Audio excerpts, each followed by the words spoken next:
Picture a Nigerian father standing in line for fuel at dawn, counting every naira before the sun climbs. Prices rise, electricity flickers, and school fees press harder each year.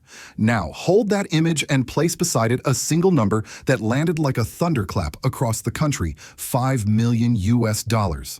Not for a factory, not for a hospital, not for roads.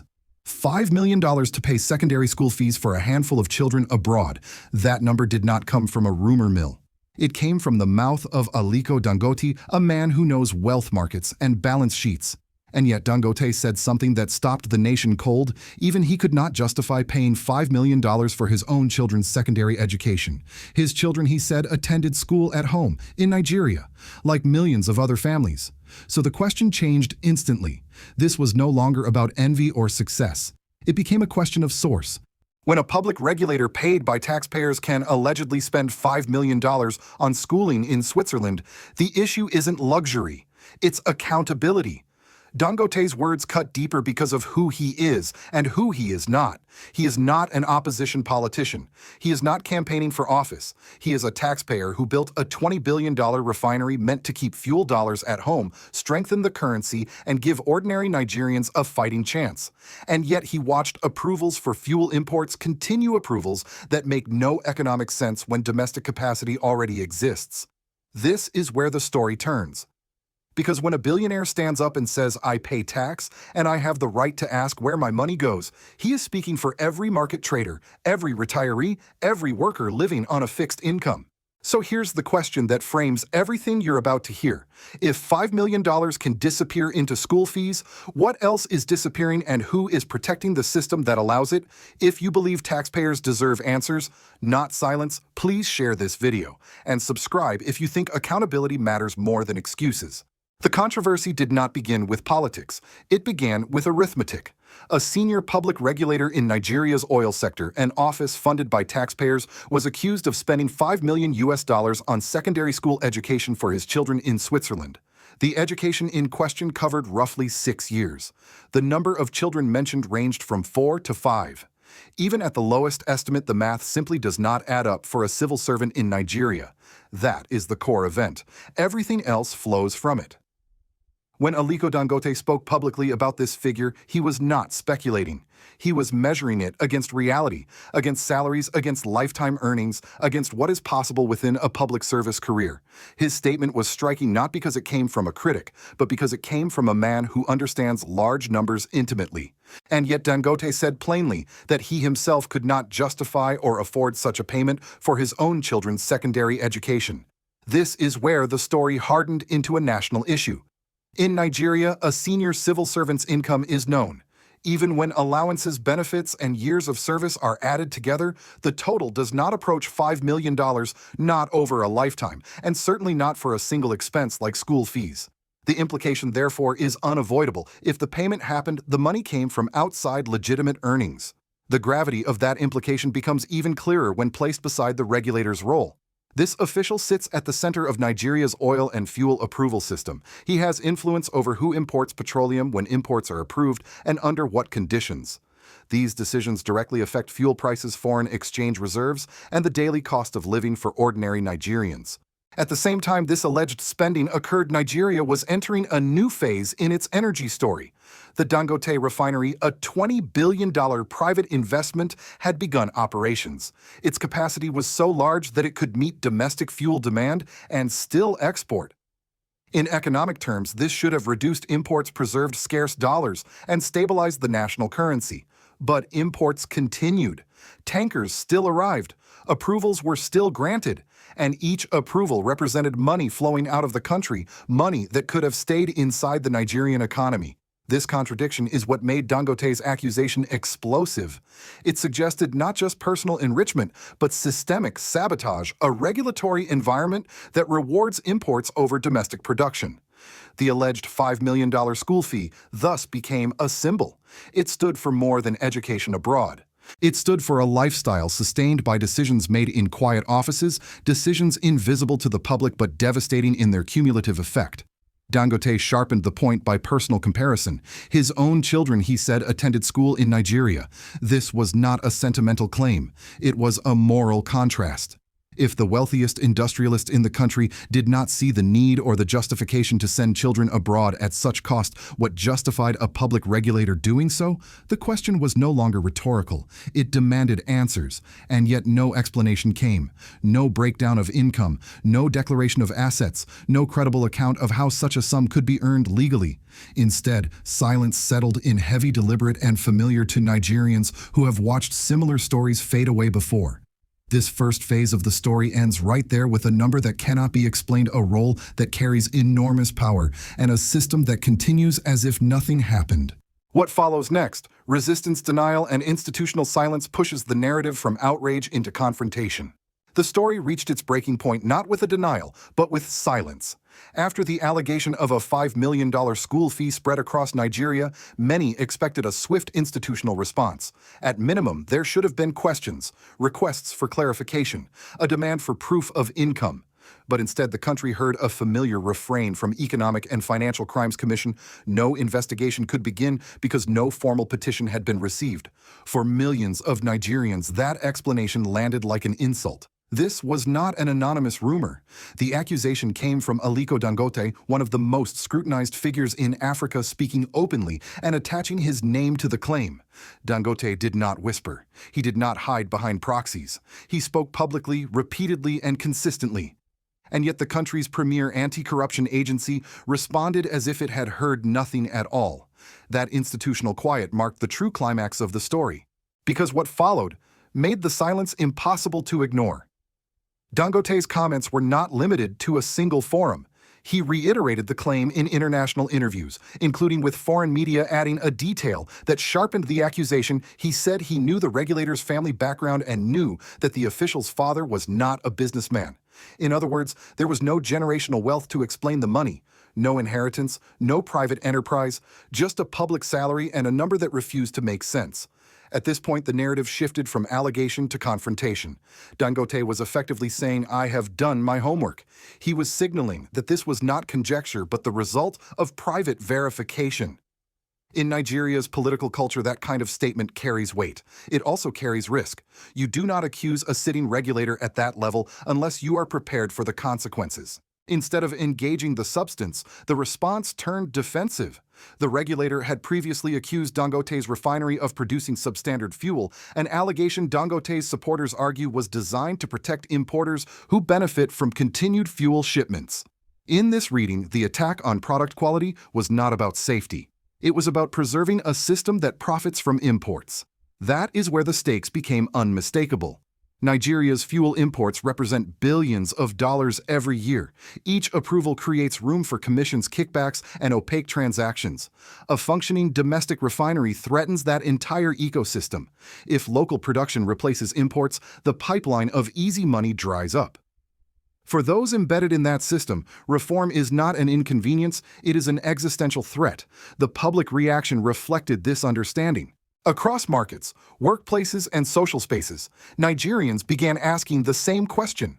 How can a man accused of such spending be trusted to regulate an industry this critical? The accusation was no longer personal. It became symbolic of a broader pattern. Officials living extravagantly, while citizens absorb inflation, job losses, and currency decline. Attention also returned to the role of Nigerian National Petroleum Corporation.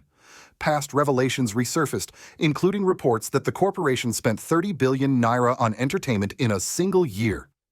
No detailed breakdown. No public audit that satisfied scrutiny. Just another reminder that in Nigeria's oil sector, accountability often evaporates at the top. The contrast was stark. On one side stood an industrialist who argued, however imperfectly, for domestic production, currency stability, and long-term economic logic. On the other stood institutions that either resisted change or refused to explain themselves. Between them stood ordinary Nigerians watching fuel imports continue while their purchasing power eroded. This is where the emotional peak set in. Not rage alone, but a deep, weary recognition. The sense that the system protects itself, that when evidence appears, it is buried under procedure. And that silence in this context is not neutrality, it is collusion. By the end of this phase, the question had fully transformed. It was no longer, did this happen? It became, if this can happen in plain sight, what else is happening beyond view? When corruption reaches this scale, its damage is not abstract. It settles quietly into everyday life. For ordinary Nigerians, the alleged $5 million school fee was not just an outrageous number, it was a mirror held up to their own reality. While a public official's children study abroad in luxury families at home, ration fuel, skip medical visits, and pull their own children out of school when fees rise by even a few naira. This is where corruption stops being a headline and becomes a lived experience. Fuel queues are the most visible symptom. Despite domestic refining capacity, Nigerians still wait in long lines paying more for petrol while import approvals continue behind closed doors. Each imported shipment drains foreign exchange and weakens the currency, pushing up the cost of food transport and electricity. The result is slow, grinding inflation that hits retirees, fixed-income households, and small traders the hardest. Healthcare tells a similar story. Public hospitals struggle with shortages of basic supplies, gloves, medicines, functioning equipment. Doctors and nurses work under pressure, often unpaid for months. When citizens hear that billions circulate freely within oil institutions, or that a single official can allegedly spend millions on schooling, the contrast becomes unbearable. It raises a painful question: what could that money have done if it had stayed at home? Politically, the consequences are just as corrosive. Institutions lose credibility when they appear selective in their enforcement. When Economic and Financial Crimes Commission says it cannot act without a petition, many Nigerians hear something else entirely: that power determines who is investigated, not evidence. This perception weakens public trust and feeds the belief that the law protects the connected while scrutinizing the powerless. The oil sector sits at the center of this crisis of confidence. For decades, Nigerians have been told that petroleum wealth would deliver development. Instead, they see roads unfinished, schools overcrowded, and youth unemployment soaring. Reports of unchecked spending within Nigerian National Petroleum Corporation, including tens of billions of naira labeled vaguely as entertainment, reinforce the sense that national resources are treated as private accounts. This erosion of trust has political consequences that go beyond any single official. Citizens disengage, voter turnout drops, cynicism replaces hope. When people believe that outcomes are predetermined by money and influence, they stop believing that participation matters. Over time, this creates a dangerous vacuum, one where frustration simmers beneath the surface and legitimacy drains from democratic institutions. There is also a generational cost. Young Nigerians watching this unfold receive a clear, damaging message that integrity is optional, that success comes not from innovation or service but from access. For a country with a young population, this lesson is especially destructive. It undermines the social contract at precisely the moment it should be strengthened. Yet perhaps the most serious consequence is normalization.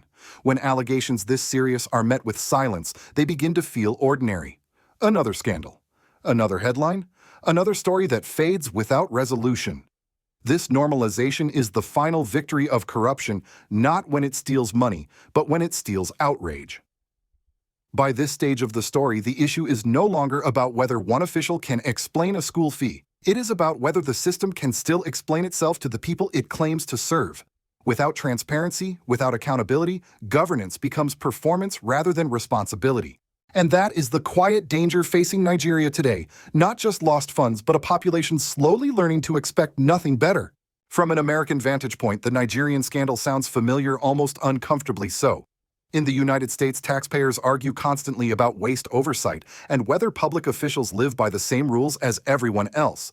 Congressional hearings are televised, asset declarations are debated, investigations, however imperfect, are expected when allegations surface. That expectation is the baseline of public trust. And it is precisely that baseline that makes the Nigerian story resonate far beyond Africa. For Washington policymakers, Nigeria is not a distant abstraction. It is Africa's most populous nation, a major oil producer, and a strategic partner on security, energy, and regional stability. When corruption allegations emerge at the heart of Nigeria's oil regulation, they are not merely domestic issues, they ripple through global markets and diplomatic calculations. Energy is the first lens. Global oil prices respond not only to wars and supply shocks, but to governance. When a country with domestic refining capacity continues to import fuel, analysts ask why. When approvals appear politically motivated rather than economically rational, investors take note.